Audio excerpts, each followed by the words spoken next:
Hi everyone, welcome back to Spyder Rydes. Today's video we are installing this docking station. It is by Spyder Extras and it has two USB ports. I'll bring it in closer to show you guys. This is specific install for the F3 and it has the two USB ports and also has a 12 volt cigarette adapter in there. So once this is plugged in, you can do all your charging right from your handlebars. Super easy. The install is not that easy. You do have to do some wiring. On the RT, it is much easier because it's plug and play. This one is not plug and play, so there is some connection work that you have to do with the wires.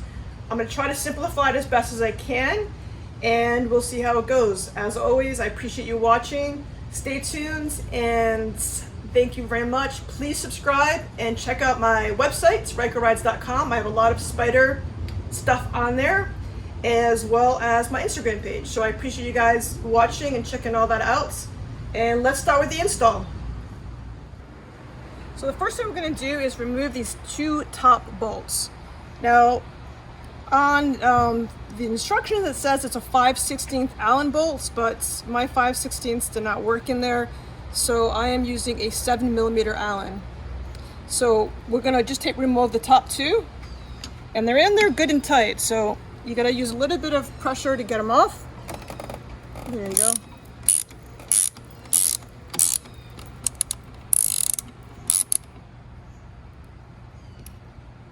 Okay, you just pull these bolts out. Now you want to save the washer. We don't want to get Kim's bike all dirty. So save the washer for both of them. We are replacing the screws, the bolts, with longer ones.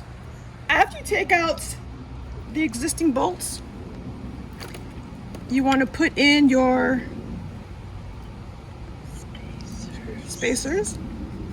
Thank God for editing. And then you remember we're reusing the washer, so it goes on, and then you are putting it on like this. And we're gonna do the same thing with the other one.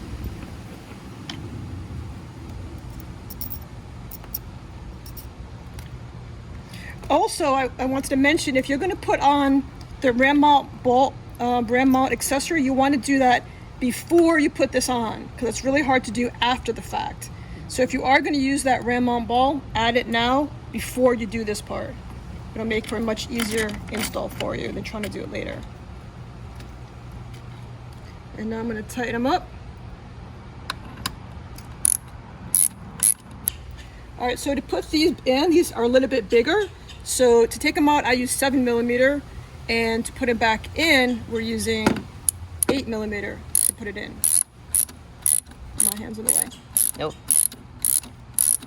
How about now? Now they are. And after this is done, that's when the fun starts. That's when we're going to do the wiring. Yeah. All right. What we're doing now is, Kim, if you can kind of get in here a little bit, you're going to be running the wires through here. So if you can see in there where it goes. So this is how you're running the wires through. And how you're going to check it is you want to take this panel off. This one, for some reason, it's right to take off. I don't know why. And then you can see these are the wires that we're going to be using. So you can pull this through. And when we actually are done with this, you want to make sure you check that your handlebars have enough turning radius, because you don't want it to be so tight that your handlebars don't move. So for right now, we're just going to leave this as is. And now we're going to remove these push pins, these 3 push pins, and then we're going to be removing these 4 bolts. 1, 2, 3, 4. And these bolts are a T25 Torx to remove those bolts. So I'm going to go ahead, I'm going to show you real quick. I'm going to remove one of these, just in case you haven't done it before, and one of those, and we'll get started. So if you don't have a push pin removal tool, you need one of these desperately with the bike. It should always be on your bike, actually. So you're just going to go in here. I'll put a link down below how to get one of these, just from Amazon. Very inexpensive, and it comes out. So it's a 2-part system. If you take it out separately, it's fine. You're going to be reusing all these. You want to take all 4 of these out. And it's just 1, 2, 3, 4. And I'm going to go through and don't lose those. And I'm going to take these off, and then I'm going to take off the panel. All right, so I think I said there was 4 push pins. This push pin is to remove this panel, which we're not taking off. It's actually just 3 push pins up here, so a little correction on that. And this actually pops off so easy compared to the RT. Comes off real nice. I'm going to pass this to Scott, my assistant, so we can place this nicely somewhere without it being scratched. Before we continue, you want to make sure that your key is out and the ignition is in the off position, because now we're going to start touching wires. So it's very important that your bike is off and the ignition is turned to the off position. Very, very important. All right, so what we're doing is we're trying to access this part right here, which is called the customer accessory circuit. And they have it on there zip tied really tight. So I'm going to go in there and cut it. That has a thick zip tie too. All right, so this gives us access to that. I'm gonna pull this out. All right, and actually there's one more piece down here I'm gonna cut just to have access to make it easier to tape. All right, so here we go. This is what we're working with. They have this all taped up and sealed. So we're going to cut into this to expose these wires. All right, so this is your customer accessory circuit. When we first took it out, it was shrink wrapped. So I just took a razor blade and gently took off the shrink wrap. So yours may or may not look like that. So now that we have it exposed, I do want to access a little bit more wire. So I'm just going to pull back this tape so I have more wire to work with. This is like no joke tape.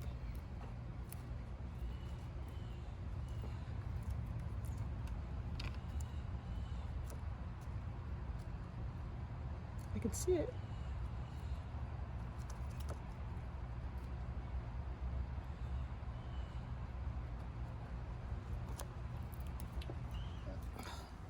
Spread the wires and take this and try and cut between them, cutting the tape. Got it.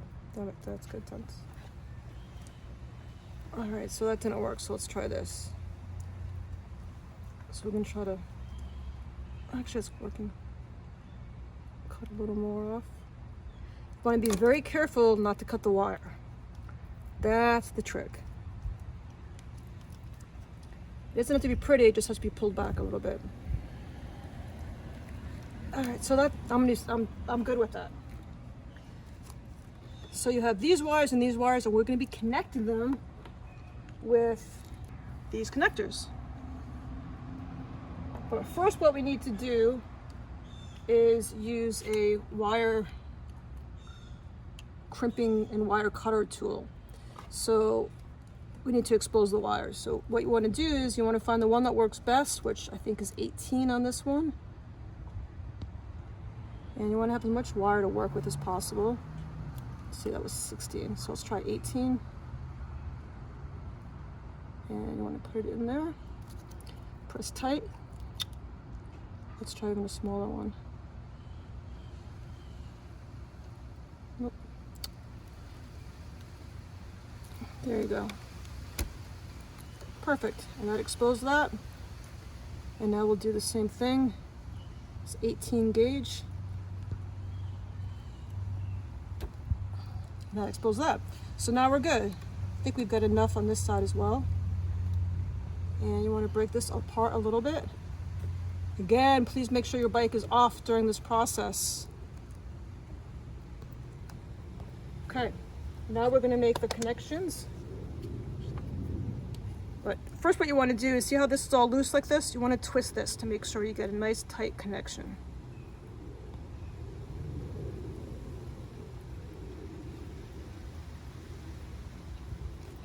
Like these are nice and tight. So the tighter and neater, the better of a connection you will get.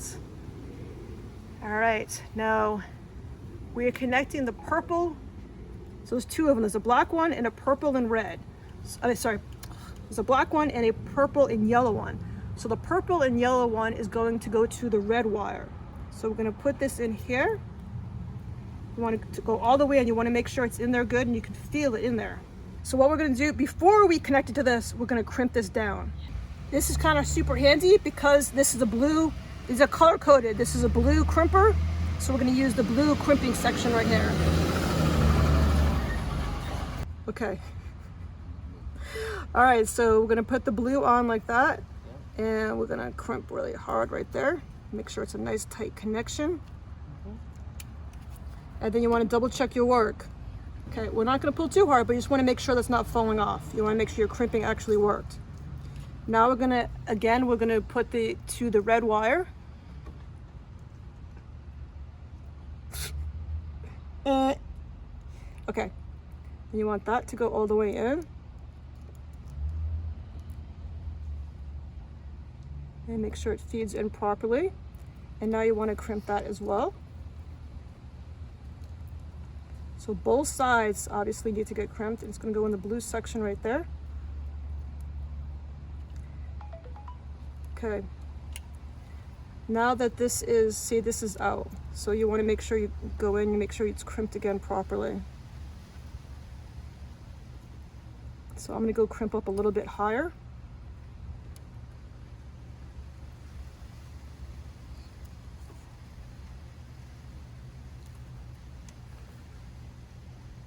Okay, you don't pull hard, just make sure it's in there, that's all.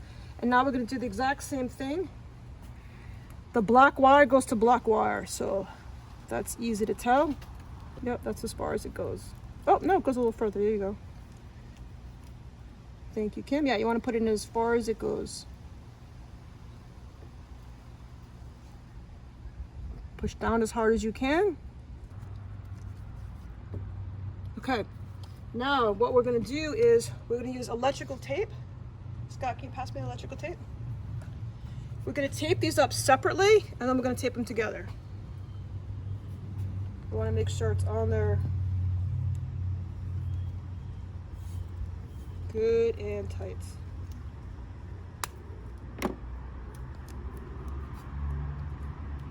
Start here and just work our way up.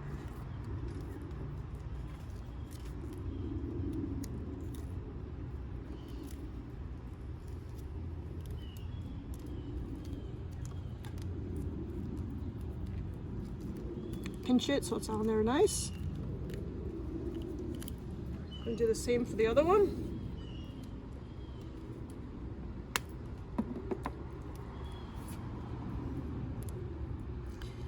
It is so hot right now. It must be 110 degrees. So Absolutely. Here's an expert tip.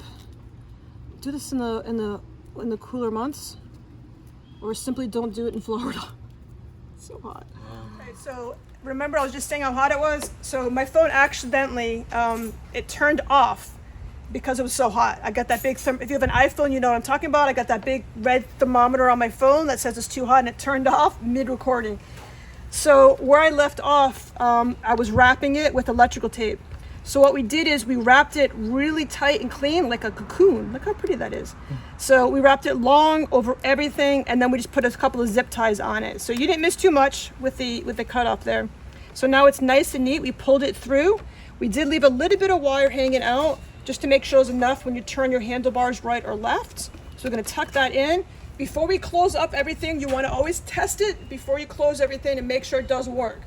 So you put your key in, and we do want to start it because it does not work unless the bike is on, which is good. So you're not actually draining anything. So how you know it's on, when I start the bike, this will turn blue.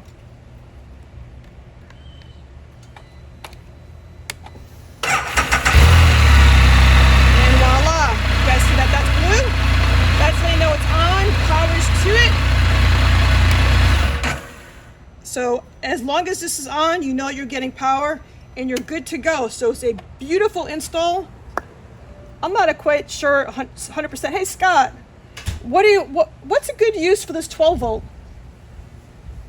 That's anything that requires what would have been a normal cigarette lighter.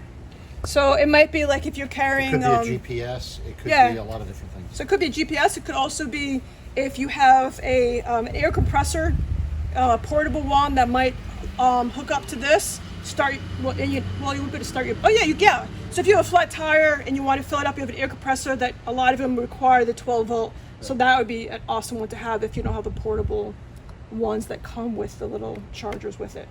So that is it. Beautifully done. Thank you, Kim. Thank you, Scott, for your assistance. All right, guys. Thank you so much for watching. I think it's a very clean install. It was not that difficult, even though there's a little bit of wiring work involved. And I hope it's easy for you. Any questions or comments, leave them below in the comment section. And as always, ride safe, have fun, and I'll see you next week. Bye, everyone.